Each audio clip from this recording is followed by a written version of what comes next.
हमारे साथ इस समय बागपत लोकसभा सीट से अरवली के कैंडिडेट, एनडीए के कैंडिडेट डॉक्टर राजकुमार सांगवान जी हैं। हम उनसे बात करेंगे कि कैसा चुनाव चल रहा है उनका। डॉक्टर साहब, कैसी चल रही है फकीरी? चुनाव बढ़िया चल रहा है और सभी का प्यार मिल रहा है मुझे बहुत। जब मैं गाँवों में जाता हूँ लोगों में काफ़ी उत्साह रहता है, बहुत ज़्यादा, बहुत प्यार मिल रहा है। लोग कह रहे हैं कि आपने इस चुनाव को प्रधानी का चुनाव बना दिया। प्रधानी के चुनाव में भी लोग इतना नहीं घूमते जितना आप पिछले 20 दिन से पूरे लोकसभा क्षेत्र में घूम रहे हैं। 550 के करीब गांव हैं आपकी लोकसभा सीट पे। मुझे लगता है लगभग आधे गांव से आप एक बार निकल चुके हैं। मुझे घूमना अच्छा लगता है, ये मेरा पहले से स्वभाव में है। मैं उससे पहले भी, मतलब मेरा ये रूटीन था, मेरे दिनचर्या का हिस्सा था कि सुबह उठने के बाद में जो जिनकी परेशानी काम है, कलेक्टर, कप्तान और तहसील, थाना, जहाँ के भी वो काम निपटाने के बाद में मैं, चाहे आंधी बारिश तूफान कुछ भी है, मैं प्रतिदिन देहात में जरूर जाता था और 5-6 गांव में जगह जगह लोगों के पास बैठकर उनके सब सुख दुख की जानकारी जुटाता था। मेरे जीवन का हिस्सा है घूमना तो, और उसी का मुझे अब फ़ायदा मिल रहा है। मैं निकलता हूँ और गाँवों में मुझे अच्छा लगता है लोगों से मिलना, घर तक जाना, घर तक पहुँच बनाना, सीधे इंसान से कोई भी आदमी है लेकिन उससे इसमें सीधे। एक चुनौती भी है कि अगर आप जीतते हैं, अगर जनता का ये प्यार वोटों में तब्दील हो जाता है, तो आप इसको कैसे मेंटेन करेंगे फिर? क्योंकि उस अपनी व्यस्तताएं होंगी, दूसरी तरह की व्यस्तताएं होंगी, बाहर के भी काम होंगे, दिल्ली में भी आपको रहना होगा, और लोग चाहेंगे कि आप ऐसे ही कनेक्ट रहें जैसे आज कनेक्ट हैं। तो कैसे मेंटेन करेंगे ये? दिल्ली के काम तो तभी होते हैं जब भाई लोकसभा का सत्र चलेगा, रमा के रहेंगे, उसके बाद तो उन्हीं के बीच में रहना, वहीं रहना, और दूसरा काम तो मुझे, मेरे पास है नहीं कोई भी, यही काम है। और इसी काम के उसमें रहना, सारे के सुख में दुख में और डेवलपमेंट, कैसे वो एक नए नक्शे पर बागपत जनपद आए, और कैसे मैं आम आदमी की तकलीफ को उसके साथ खड़ा होकर उसका समाधान खोज लूँ। मेरे तो ये प्राथमिकता है, उसी में रहूँगा और उन्हीं के बीच रहना मुझे। मेरे पास दूसरा कोई काम नहीं है भाई मुझे, और दूसरे व्यापार में कारोबार कुछ है ही नहीं ना अपने पास, यही काम है, तो यही सेवा करने का। और ये जो मिला है जीवन में, ये वाली जो अब जो अवसर मिला है, इस अवसर का तो मुझे बहुत ज़्यादा लाभ उठाना है, जनता के दिलों को जीतने का, दिल जीतना है, पूरा पूरी तरह से काम करना है। जब हर बार विधानसभा के चुनाव होते थे, आपका नाम बार बार सिवाल खास से आता था और कुछ लोग कहते थे कि इनके पास कोई संसाधन नहीं है, ये कैसे चुनाव लड़ पाएंगे। आज आपको लगता है कि जिस चीज को एक वक्त आपकी कमजोरी बताया जाता था, वही आज आपकी ताकत बन गई? बस वो, अब इतना इतना प्यार, ये प्रत्याशी बनाने के बाद में मुझे यही पता नहीं कौन गाड़ी लेकर घूम रहा है, कौन क्या कर रहा है, सब अपने अपने संसाधनों से घूम रहे हैं सब। मैं मुझसे देख रहा हूँ मेरे ऊपर ड्राइवर कोई, भी नहीं है आपके पास मेरे कोई स्थायी।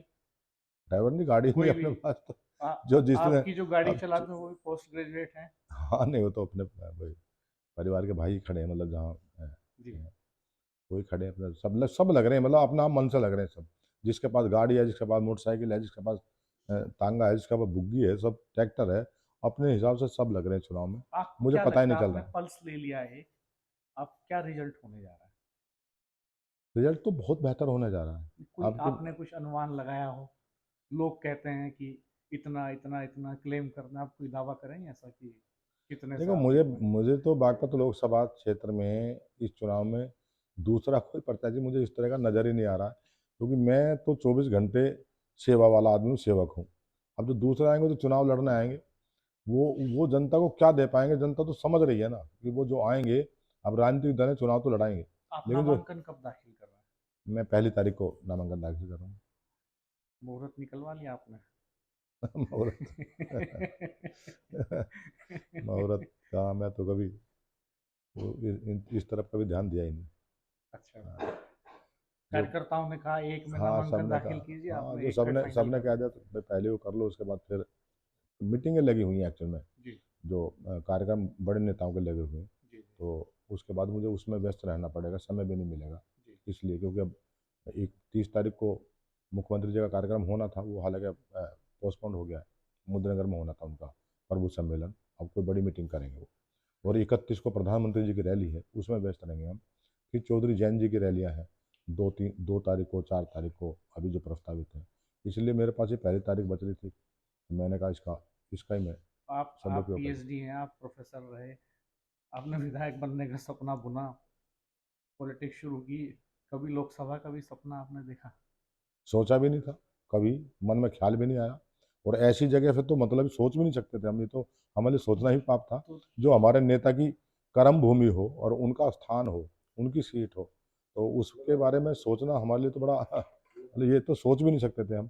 जो फैसला चौधरी साहब ने लिया है, इस फैसले को तो मैं समझता नहीं कोई इस फैसले को तो इस फैसले को तो ले ही नहीं सकता। हिंदुस्तान की राजनीति में कोई नेता नहीं ले सकता जो अपनी विरासत की सीट पर अपने अपने आप को पीछे करके अपने कार्यकर्ता को चुनाव लड़ा दे। मैं भाई देखता हूँ इस आप बार बार भावुक हो जाते हैं भीड़ के बीच में ये जिक्र करते हुए। ये रात में जब लौटते हैं ये और सोने के लिए जाते हैं तो ये क्या मन फैसला में ख्याल आते हैं? ये फैसला भावुकता वाला है भी।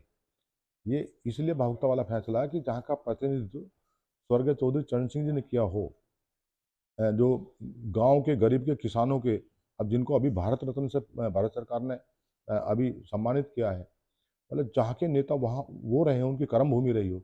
और जहाँ के नेता चौधरी अजीत सिंह जो किसानों के बड़े नेता है ना रहे हों, जिनके सानिध्य में हमने काम किया है, और जहाँ के नेता अब हमारी पार्टी के मुखिया चौधरी जयंत जी हों, उनकी सीट हो, विरासत की सीट है, पूरा देश जानता, पूरे देश को पता है कि सीट उनकी है।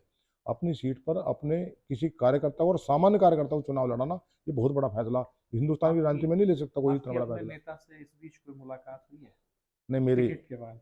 नहीं, ना टिकट के बाद हुई, ना टिकट से पहले हुई थी मेरी मुलाकात। अच्छा। मैं तो संगठन के, जब भी कभी कोई मीटिंग संगठन के संबंध में चौधरी साहब ने बुलाई वहाँ पे दिल्ली, तो उसमें मैं जरूर रहा। बाकी तो मैं अपना काम करता जिस रहता हूँ। तरह से आप कैंपेन चला रहे हैं उससे वो संतुष्ट हैं, खुश हैं? इस बीच कोई फोन आया हो आपके पास, कुछ गाइडलाइन दी हो आपको उन्होंने?